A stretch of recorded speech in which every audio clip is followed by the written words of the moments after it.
Hello students, welcome once again to the web classes. In the previous lecture we understood the concept of operating activity and investing activity. आज हम देखने वाले हैं financing activity. तो चलिए बिना time waste किए चलते हैं फाइनेंसिंग एक्टिविटी पे. तो ये रहा फाइनेंसिंग एक्टिविटी. फाइनेंसिंग एक्टिविटी का मतलब क्या होता है? तो देखो, ऐसी एक्टिविटी जो फाइनेंस से रिलेटेड है. किससे रिलेटेड है? फाइनेंस से रिलेटेड है, उसे हम कहेंगे फाइनेंसिंग एक्टिविटी. जैसे कि लोन लेना, ठीक है, वो फाइनेंसिंग एक्टिविटी है ना. डिबेंचर इश्यू करके पैसा मार्केट से लेना, वो फाइनेंसिंग एक्टिविटी है. शेयर्स इश्यू करके मार्केट से पैसा उठाना, वो फाइनेंसिंग एक्टिविटी है. डिबेंचर के पैसे वापस देना, वो फाइनेंसिंग एक्टिविटी है. क्लियर? तो financing activity arises from the transactions of equity and liability except those current liabilities side of balance sheet. Financing activity are such activities due to which size or composition of owner capital and borrowed capital of business get changed. चलिए जरा देखें कि किससे inflow होता है और किससे outflow होता है.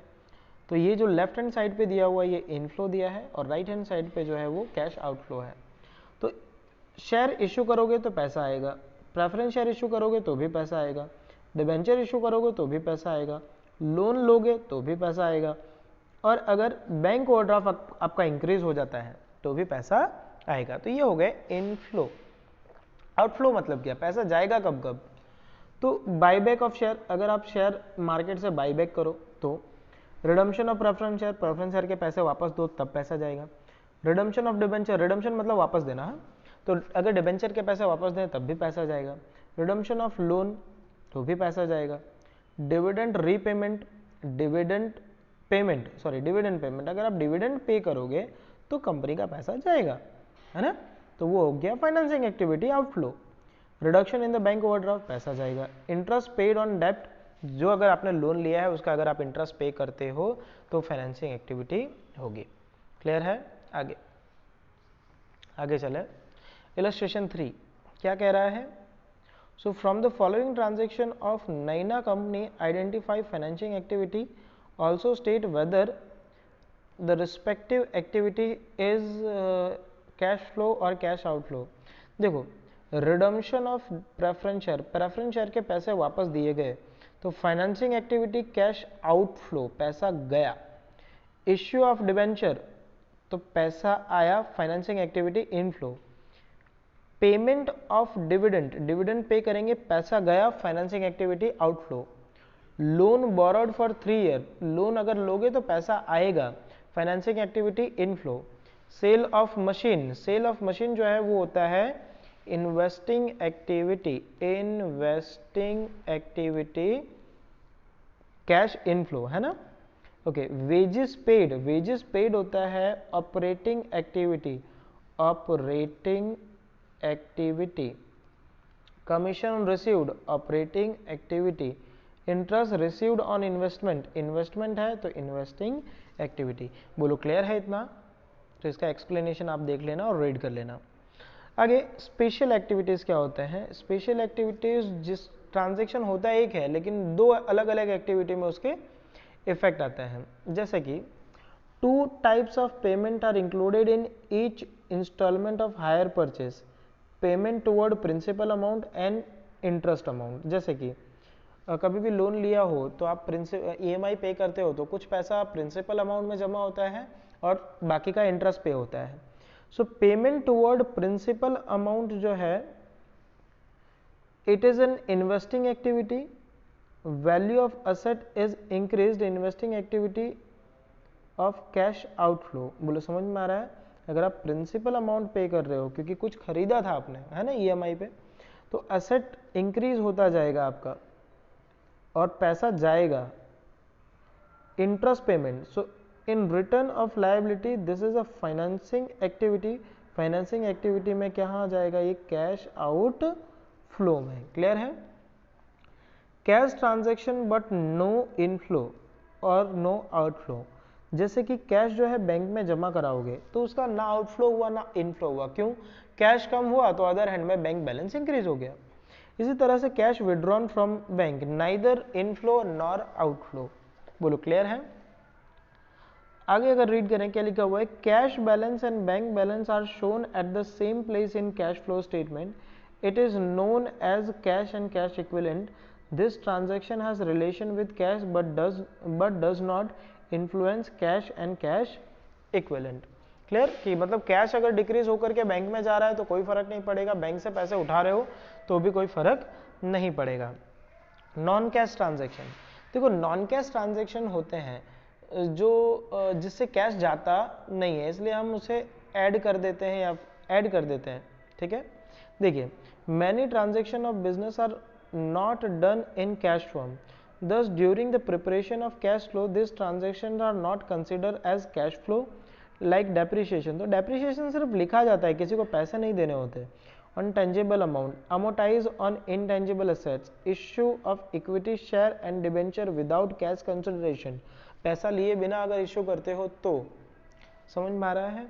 Conversion of debenture into equity, तो डिबेंचर कन्वर्ट होकर के अगर इक्विटी में आते हैं तो क्या हुआ, पैसा तो दिया नहीं, डिबेंचर को इक्विटी में कन्वर्ट किया, तो वो ना ही कैश इनफ्लो है ना ही कैश आउटफ्लो है, एक्चुअली वो नॉन कैश ट्रांजैक्शन है।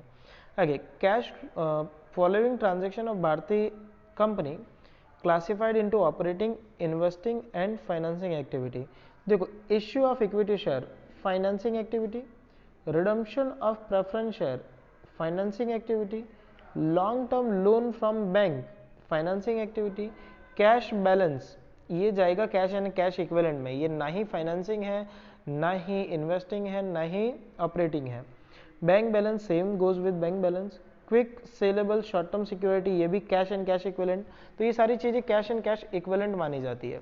चले अगले, तो देखो ये सारी चीज़ें देखनी है वन बाय वन, एक्सप्लेनेशन पे आ जाते हैं। जैसे कि इश्यू ऑफ शेयर्स तो financing activity inflow, redemption of preference share financing activity पैसा जाएगा, long term loan from bank financing activity cash inflow, cash balance bank balance and quickly saleable short term security ये जो है non financing activity है, मतलब ये cash and cash equivalent है in short. ठीक है, आगे short term bank deposit same, commission received operating activity inflow, amount received from debtor operating activity cash inflow.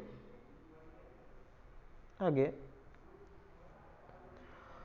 Payment to creditor तो ऑपरेटिंग एक्टिविटी कैश चला जाएगा, sale of machine investing activity है cash inflow पैसा आएगा sale करने से, purchase of furniture investing activity cash outflow, manufacturing expense operating activity cash outflow, commission paid operating activity cash outflow, income tax paid operating activity cash outflow and purchase of investment investing activity पैसे गए cash outflow.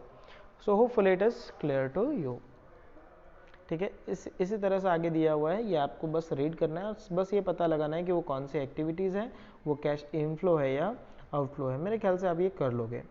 Okay, now अब बनाना होता है cash flow statement. तो cash flow statement होता क्या है वो देख लीजिए ज़रा। The cash flow statement provides information about generation of cash flow from the different activities. Cash flow is disclosed in terms of cash inflow and outflow. As discussed earlier, cash inflow and outflow is determined on the basis of different activities. Different activity कौन कौन सी, तो operating activity, investing activity and financing activity. Detailed explanation already done. Okay, तो इन्हें read करना मैं ज़रूरी नहीं समझता। Okay, अब देखिए इलस्ट्रेशन नंबर 11 जो है वो आज देख लेते हैं। तो क्यों डायरेक्ट 11 लिया, क्यों मैंने इलस्ट्रेशन 10 तक से पहले की चीज़ें नहीं ली, क्योंकि वो सारी चीज़ें जो है वो ऑपरेटिंग एक्टिविटी है। कौन सी, ऑपरेटिंग एक्टिविटी। अब ऑपरेटिंग एक्टिविटी के सम आपके सिलेबस में से निकाल दिए गए हैं, मतलब ऑपरेटिंग एक्टिविटी आपके सिलेबस में नहीं है, है ना, एज अ सम्स निकल गए हैं, बट थियरी पोर्शन आएगा, है ना, तो थियरी पोर्शन के लिए आप लोग कर लेना। अब देखिए जैसे कि ये इन्वेस्टिंग एक्टिविटी हमको फाइंड करना है, तो कैसे फाइंड करोगे, तो ओपनिंग बैलेंस ऑफ मशीन दिया है, क्लोजिंग बैलेंस ऑफ मशीन दिया है, book value of machine sold during the year is given, depreciation on machine is given, selling price of machine is given, मतलब सब कुछ मशीन के रिलेटेड दिया हुआ है। तो आपको एक मशीन अकाउंट बनाना है। क्या बनाना है, मशीन अकाउंट प्रिपेयर करोगे। मशीन अकाउंट में ओपनिंग बैलेंस क्लोजिंग बैलेंस लिखिए, सब कुछ लिखना है। ठीक है, तो देखिए ये बना दिया मशीन अकाउंट, मान लो ये मशीन अकाउंट बना दिया। वन बाय वन मैं ना बताता जाता हूँ कैसे है। तो जैसे कि ये रहा ओपनिंग बैलेंस ऑफ मशीन, तो ये डेबिट में लिखा देगा 4,50,000, तो देखिए डेबिट में 4,50,000 लिखा हुआ है, टू बैलेंस ब्रॉट डाउन। इसी तरह से क्लोजिंग बैलेंस, तो क्लोजिंग बैलेंस ऑफ मशीन जो है 4 लाख, वो आपको क्रेडिट साइड में मिलेगा by balance carried down 4 lakh. Okay, इसके बाद में है book value of machine sold during the year, तो मशीन जो है हमने बेचा, उसकी बुक वैल्यू 25,000 है, लेकिन बेचा कितने में, selling price of machine 15,000। Okay, तो 15, देखो मशीन आता है ना तो डेबिट में आएगा और सेल करोगे तो क्रेडिट में आएगा, तो क्रेडिट में 15,000 की एंट्री है, चेक करो, तो क्रेडिट में ये चेक करते हैं 15,000 की एंट्री है बाय कैश सेल। बोलो समझ में आ रहा है। अब इधर देखोगे अगर आप, तो 25,000 मशीन की वैल्यू है, वो 15,000 में बेच दिया, लॉस कितने का हो रहा है, तो 10,000 का हो रहा है लॉस। तो लॉस मशीन अकाउंट के क्रेडिट में ही रिकॉर्ड किया जाता है, यहाँ लिखेंगे हम by loss on sale of machine 10,000 rupees. आगे इसके बाद में है डेप्रिशिएशन प्रोवाइडेड ऑन मशीन, तो डेप्रिशिएशन क्रेडिट में रिकॉर्ड होता है मशीन अकाउंट के, सो बाय डेप्रिशिएशन 50,000। बोलो समझ में आ गया। तो यह इन्वेस्टिंग एक्टिविटी फाइंड करने के लिए, इन्वेस्टिंग एक्टिविटी में सिर्फ परचेस और सेल आएगा, है ना, तो सेल तो हमें मिल गया, ये रहा सेल। अब परचेस ढूंढना है, परचेस कितना है, तो इसे क्लोज कीजिए। आप इसे क्लोज करोगे तो आपके क्रेडिट का टोटल है 4,75,000, 4,75,000।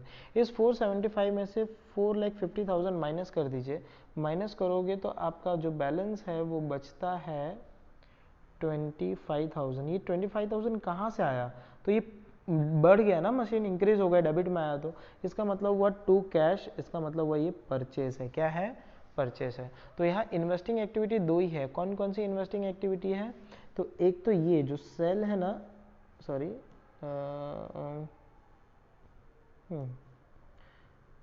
एक तो ये जो सेल दिख रहा है आपको, ये सेल है इन्वेस्टिंग एक्टिविटी, और दूसरा ये परचेस, ये इन्वेस्टिंग एक्टिविटी 25,000 वाली। बोलो समझ में आ गया।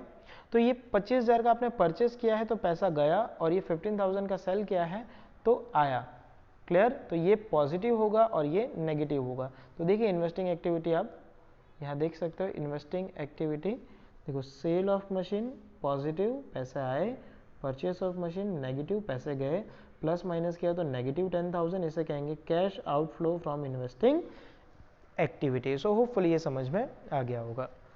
तो आपको यही इलस्ट्रेशन 2 बार करना है और इसके पहले के कंसेप्ट को रेडी रखना है, ठीक है। तो आज के लिए इतना ही, बचा हुआ हम अगले लेक्चर में देखेंगे। Thank you.